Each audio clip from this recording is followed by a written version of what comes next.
कल कितनी भी तेज हो नसीब से जीत नहीं सकती। बीरबल कितना भी अक्लमंद क्यों न था, कभी बादशाह नहीं बन पाया।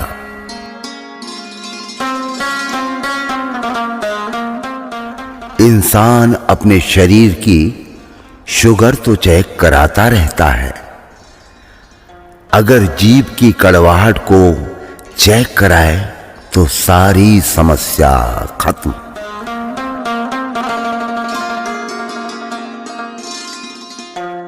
इंसान की बर्बादी का वक्त तब शुरू होता है जब उस शख्स के माँ बाप उसके गुस्से के डर से अपनी जरूरत बताना और नसीहत देना छोड़ दें।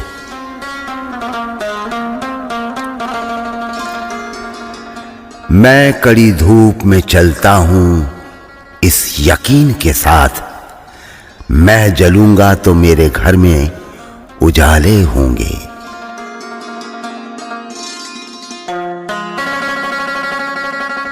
प्रभु सुख देना तो बस इतना देना कि अहंकार न आ जाए, और दुख देना तो बस इतना देना कि आस्था न चली जाए।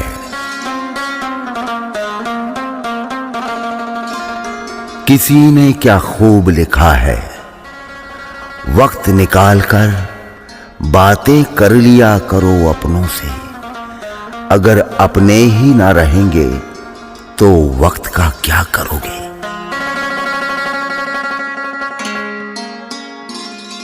जिंदगी भर तो अपनी जिंदगी भी साथ नहीं निभाती, दूसरों से क्या उम्मीद रखना।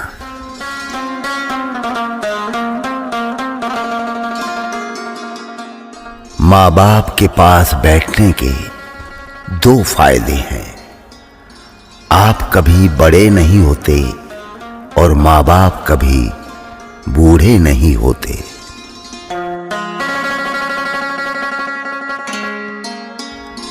सज्जन व्यक्ति के साथ मित्रता उस गन्ने के समान होती है जिसे आप कितना ही तोड़ो, दबाओ, चूसो, यहां तक कि उसे पीस ही कर डालो, हर बार उसमें से केवल और केवल मिठास ही निकलती है। दिल्ली को एक देश की राजधानी के रूप में स्थापित करने के लिए केजरीवाल जी ने कोई ऐसा कदम उठाया, आपको क्या लगता है? सर पहली बात तो मैं यहाँ रहती नहीं हूँ।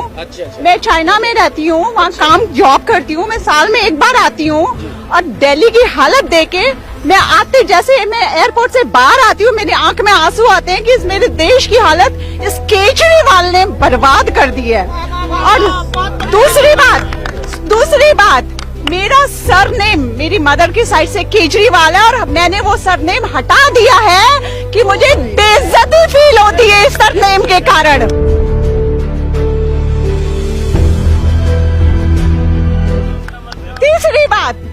तीसरी बात बिजली फ्री, पानी फ्री, इन सबको फ्री का लालच दिया, खाली वोट की राजनीति।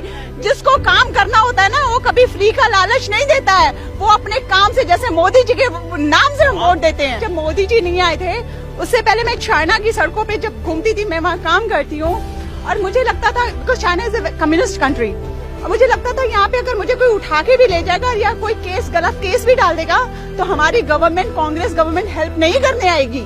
मैं इतनी इनसिक्योर थी, मुझे डर लगता था।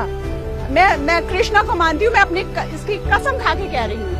और आज जब से मोदी जी आए हैं, हम यूं करके घूमते हैं, हमें इतनी सिक्योरिटी रहती है मोदी जी से, देश में हमारी रेस्पेक्ट हुई है। लोग हमें डरते बोलते तुम्हारा लीडर मोदी चाइनीज बोल नहीं पाते, वो कहते मोदी मोदी हंग how they speak like this. तो मोदी जी के कारण हम सिक्योर हुए, हमारी इज्जत बढ़ी है। सच में मैं मजाक नहीं कर रही हूँ, वो काम करते हैं। हमारे अमित शाह जब उन्होंने कहा था कि 370 को उस पे जान दे देंगे, बड़ा खुशी हुई थी कि हमारे देश में कोई देश प्रेम करने वाला बंदा है। हमारे नाजायज फायदा क्यों उठाते हैं हमारे देश के ये अरविंद केजरीवाल, कांग्रेस, ये आपकी ममता दीदी, इन लोगों की वजह से फायदा उठाते हैं, वरना लोगों की हिम्मत नहीं होती है। आज हमारी डिमोनिटाइजेशन हुआ था हमारे देश में, पता है चाइना का बिजनेस 3 महीने के लिए ठप हो गया था, वहाँ की इकोनॉमी हिल गई थी। मोदी जी ने बैठे बैठे दूसरे देशों को हिला दिया था, और यहाँ हम रो रहे थे कि हमारी जेब फट गई है, हम लाइन में लग रहे हैं, कोई लाइन में नहीं लग रहा था।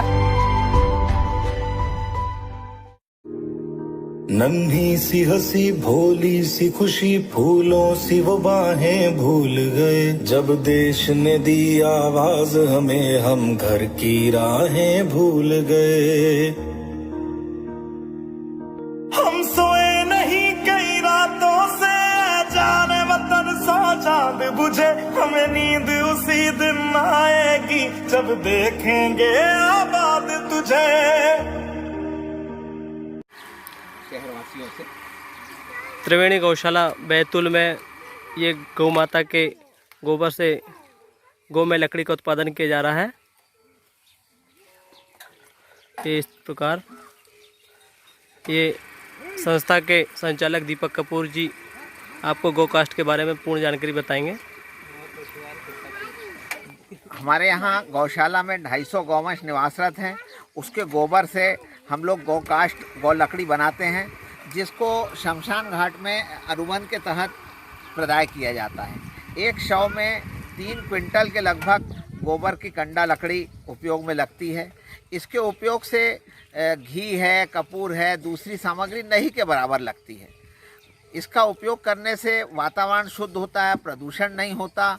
लगभग एक शव की लकड़ी के बराबर 2 पेड़ कटने से बच जाते हैं भाई साहब। साथियों, इस गौ कास्ट की लकड़ी हम लोग 2500 रुपये प्रति शव के हिसाब से गौशाला को सहयोग राशि मिलती है। हमारा सभी से सहयोग मिलता है इसमें, और बराबर निरंतर सप्लाई बनी रहती है। इस प्लांट की लागत आप देख रहे हैं लगभग 70,000 रुपये है, और 3 मजदूर इसमें लगते हैं, और दिन भर में लगभग 50 क्विंटल की लकड़ी गौकास्ट इसमें निकाल सकते हैं। अब हमारे अध्यक्ष श्री राजेश मेहता जी आपको संबोधित करेंगे।